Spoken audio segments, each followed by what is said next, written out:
أهلا بكم متابعي قناة الملوك. كيف أجعل طيور الباجي تتزاوج وتنتج في المحمية المفتوحة أو في التربية الجماعية، يعني يكون تزاوج سريع وإنتاج سريع.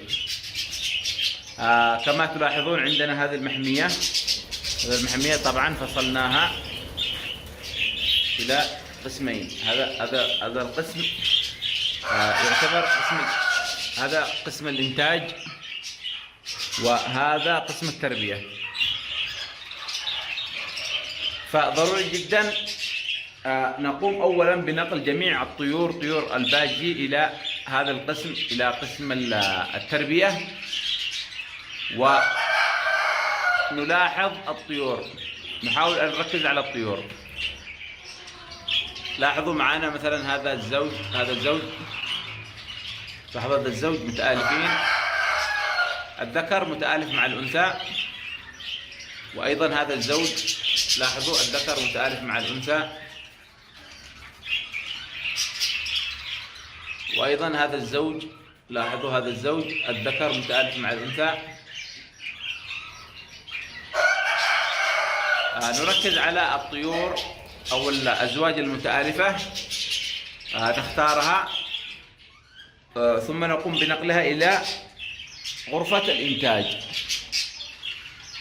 فبمجرد نقل الأزواج الجاهزة إلى غرفة الإنتاج نلاحظ أن الأنثى تبدأ في اختيار العش مباشرة، يعني بدون تأخير تختار العش، وبعد فترات بسيطة أو أيام بسيطة نلاحظ أن الأنثى تسمح للذكر بالتزاوج.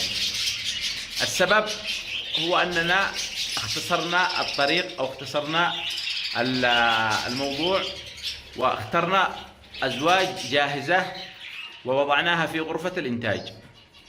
فالطيور تبدأ في التزاوج مباشرة واختيار العش والتزاوج والإنتاج، بعكس إذا وضعنا مثلا إذا أخذنا طيور غير متآلفة ووضعناها في غرفة الإنتاج، أولا سوف تحصل معنا الكثير من المشاكل أو الكثير من المعارك التي تحصل بسبب اختيار الأنثى.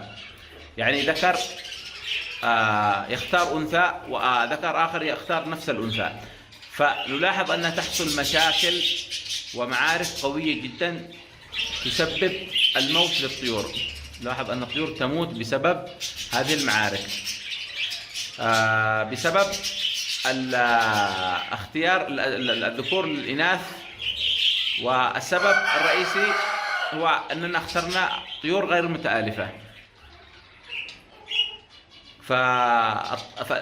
فالطريقة الصحيحة كما ذكرت لكم هي اختيار الطيور الأزواج المتآلفة ونقلها إلى غرفة التربية، وعزل باقي الطيور الأخرى، الطيور الغير متآلفة، وأيضا الفراخ الصغيرة نعزلها من غرفة الإنتاج.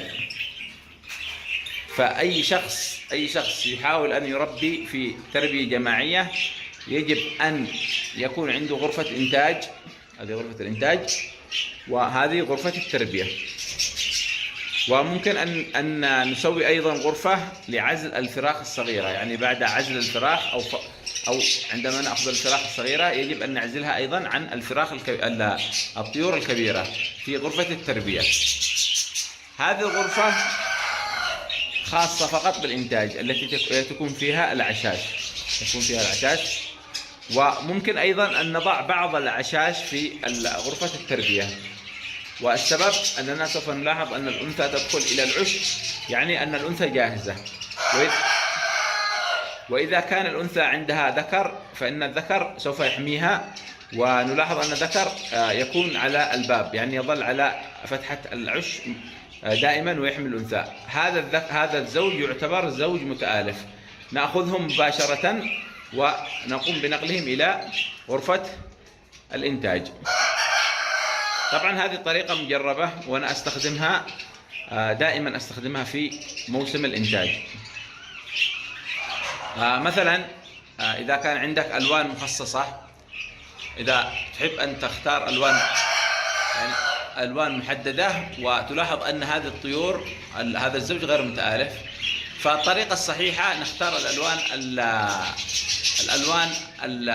التي تحب أن تختارها، ونضعهم في قفص، يعني خارج نطاق المحمية نهائيا. نأخذ قفص ونقوم بعزل هذا الذكر مع هذه الأنثى في هذا القفص.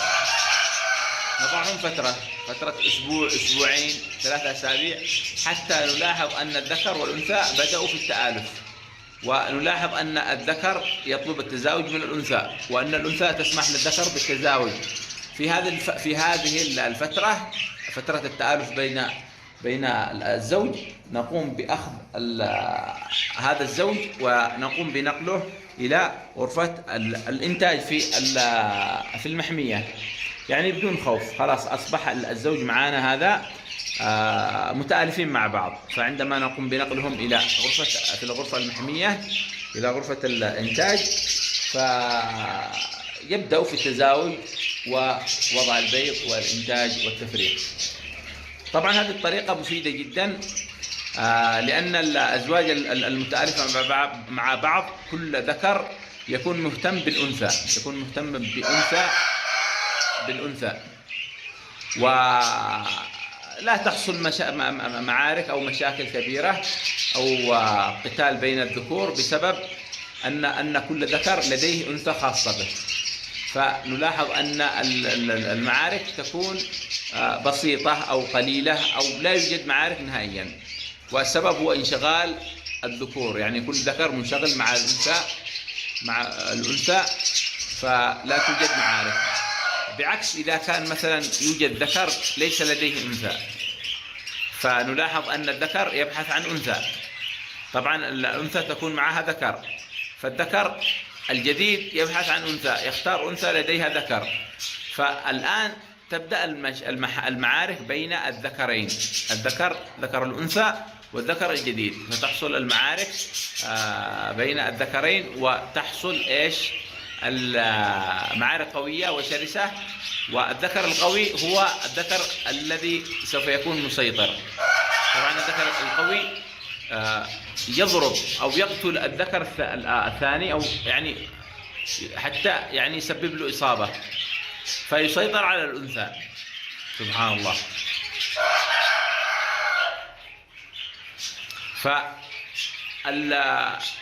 المختصر من هذا المقطع هو اختيار أزواج متآلفة، وأيضا تخصيص غرفة للإنتاج وغرفة للتربية، حتى تكون طريقة الإنتاج جيدة وطريقة سليمة. هذا، ونتمنى لكم الفائدة، وإلى اللقاء في مقطع قادم إن شاء الله.